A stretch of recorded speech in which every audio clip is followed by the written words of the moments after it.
পরিবেশের ক্ষতি করে পরিবেশের ভূমিদস্যুদের বিচার চাই। ইট ভাটা অবৈধ ইট ভাটা পরিবেশের ক্ষতি করে ইট ভাটা চলবে না, করতে হবে।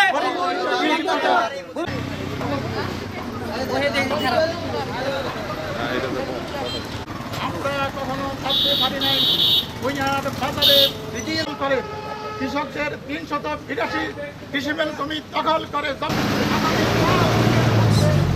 অমূল্য ইটের ভাটা করতে হবে।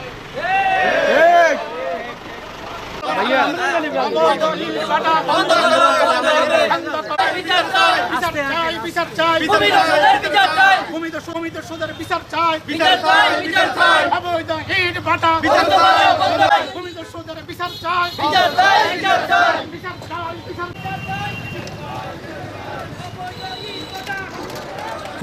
তারা ইটের ভাটা তারা চালু করছে। আমরা এটা হচ্ছে ফসলের জমি, কৃষকদের এই ভূমি যদি মানে এইভাবে ইটের ভাটা হয় তাহলে আগামীতে কৃষকেরা সবজি কোথায় পাবে, দেশবাসী সবজি কোথায় পাবে, মাছ কোথায় পাবে, দাম কোথায় পাবে, এটা তো হইতে পারে না।